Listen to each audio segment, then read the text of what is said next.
¿Qué tal? Bienvenido, ¿cómo le va? Bien, usted sabe que en la temporada de 1989 tuvo varios matices, de alguna forma hay varios hitos. Algunos pudieron haber sido, sin ninguna duda, el retorno de los motores aspirados en forma obligatoria a la Fórmula 1, que tanto hermoso sonido le devolvió a la categoría. Puede ser también el récord de inscriptos con 39 autos. Es prácticamente el doble de lo que estamos viendo hoy. 39 autos inscriptos durante toda una temporada. Es impresionante. Por decirle a una otra, el tremendo accidente que ha tenido Gerhard Berger allí en Imola justamente de este año, del 89, con tanto fuego y con tan eficiente acción de los bomberos que lo sacaron en menos de 20 segundos. Pero la más llamativa y la más trascendente es sin duda la pelea que justamente en ese Gran Premio, en el de Imola, comenzó y se dio, de alguna forma levantó su telón para que durante todo el año se desarrollara entre Alain Prost y Ayrton Senna. Claro, era prácticamente imposible que dos grandes como ellos dos convivieran en paz durante muchísimo tiempo. Ocurrió del 88, ya la última parte del 88 se había empezado a terminar la paz y la confirmación de esto fue en el Gran Premio de Imola de ese año. Lo que queremos mostrarle en este programa es justamente el punto más álgido de esta pelea que han tenido estos dos gigantes de la Fórmula 1 y ella fue en el Gran Premio de Japón de 1989, donde de alguna forma podía definirse el campeonato. Corría el 22 de octubre, el que de alguna forma tenía todas las de ganar en ese momento era Alain Prost, y Ayrton Senna tenía que ganar, estaba obligado a ganar ese Gran Premio, y no solamente ese, sino también el posterior, el último, que iba a ser en Australia. Le propongo ver durante todo este programa una reducción de esa carrera con sonido original y con algo muy interesante, que es el relato de un grande como Murray Walker y los comentarios, atención con esto, trate de leer cuando habla él, James Hunt, el campeón de 1976, que la tenía realmente muy clara. Aquí está.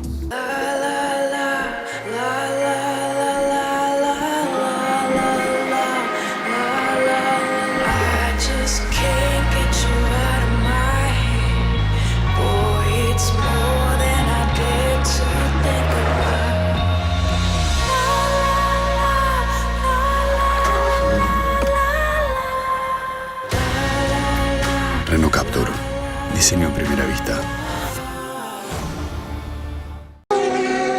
And look at that, Senna now right with Alain Prost on lap 40, and Prost has got somebody in front of him that he's got to lap. This could be Ayrton Senna's opportunity to take the lead and the World Championship chance at the same time. Now Prost is past. It was Eddie Cheever, I think that, yes, Eddie Cheever, that they have both lapped. And now, for the first time, we see the two McLarens absolutely together, and you're looking at Alain Prost's car ahead from the camera of Ayrton Senna's McLaren Honda on lap 41 in this 53-lap race, and now it's going to be really enthralling because Alain Prost can see the McLaren Honda of Senna big in his mirrors. Yes, and now we have another ingredient, which is probably not such a good one, and believe you me, we have very, very high emotions running in both those cockpits.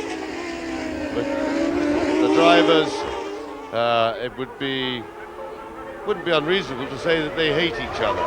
And on that basis, to be racing at those speeds adds a further and rather unnecessary dimension to have heavy emotional feelings of antipathy towards each other, but that is the situation. It also makes the pressure much greater for Prost with his lead. His dislike for Senna makes him much more twitchy and much more inclined, if possible, to make a mistake. It's not a good pressure to have. And look, Senna's going through. No, Prost holds him off. Well, it's going to be constant attack, because Senna has got everything to gain and nothing to lose. And Prost has got everything to lose if Senna gets past him. If Senna can get past, it'll keep his World Championship hopes alive down to Australia in 2 weeks' time. Down the finishing straight at 192 miles an hour into turn 1. What a fantastic scrap. And just for the record, behind them it's Nannini now in third position still. Mansell in that smoking Ferrari is fourth. Fifth and sixth are the two Williams of Riccardo Patrese and Thierry Boutsen. 7th and left is Nelson Piquet. In 8th position it is Modena. In 9th position it is Gugelmin. But here is the excitement, and we are right with it. A masterstroke, getting the cameras on the McLarens. And of course, particularly exciting for Australia when we think about this, because they've got, depending on this, whether they host the deciding race for the World Championship, and if that's what they want to do, then they must be cheering like mad at home for Ayrton Senna. But quite frankly, with the tremendously dramatic race that we're getting here, they're getting their money's worth, even if it doesn't go to Adelaide, because we've had a dead rubber, as it were, in Adelaide twice before, and it seems, to me anyway, to have detracted nothing from the racing and from the entertainment there. So either way, I think we'll have a good time in Adelaide, and we're having a hell of a good time here just watching this race. Senna threatening a little bit, but remember, this is a narrow track, the cars are fairly equally matched on power. This is one of the places, as they go out onto the straight, where Senna would be looking to try and draw alongside under braking. He's being big at Prost in the mirrors, but it's a little bit of a quick flick there for any heroics. And of course Senna will have the added knowledge that Prost only has to take them both out of the race to win the World Championship.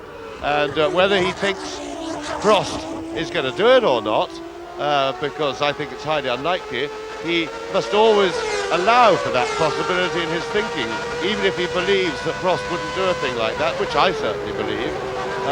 He can't afford to go very close to Prost when he looks for a way past, just in case Prost does something silly like that. They've just gone underneath. There's a crossover, you will have noticed. We have mentioned it before at Suzuka. They've just gone through there. They're about to complete another lap. That will be the end of their 43rd lap in this 53-lap race. And Prost has pulled away just a little bit from Ayrton Senna at this point. This is lap 44, and Senna is attacking again. He's back with Prost, he's reduced the gap, it's still behind them. Nannini, Mansell in the smoking Ferrari is still 4th. Over the line, down the turns 1 and 2, this 180-degree joined turn which leads into the S curve. 9 laps to go, what a race it's been. Yes, and I think Senna's probably decided that he can't afford a breather, and he hasn't got room for, in terms of time left, for cunning tactics. That's Nakajima walking back. Must be very disappointed to have got so far in his home Grand Prix, and having quite a good race, albeit an eventful one. And there is Nigel Mansell, and that of course is no surprise, having seen how much smoke was coming out of the back of his car. Big disappointment for him, but Patrese and Boutsen have moved up, and it's still, there is the race. Prost and Senna, 1st and 2nd. Nannini in 3rd position. Patrese is 4th. Boutsen is 5th. The last person not to have been lapped, because Piquet is now in the points in 6th position, but has been lapped. We're riding now with Senna, world champion. Lap 46 out of 53. Prost is in his sights. The World Championship chance is in his sights. And it's a 53-lap race. This is lap 46, and Prost has got enormous pressure on him. So in a way as Senna, because Senna knows that if he can't get up with Prost and look for his opportunity to get past, he will not repeat his World Championship. So our car, that's Senna's, as we ride with him, right up on the curve, sectioning out under the bridge down to the short straight. You see Prost is not hurrying into the corners, and that's absolutely the right thing to do when defending a position, because of course hurrying into the corner you can go wide, but he can't overtake on the way in, and then lining the car up to make sure to get the power on early and right, and that leaves your opponent with very little he can do. Back to Mansell.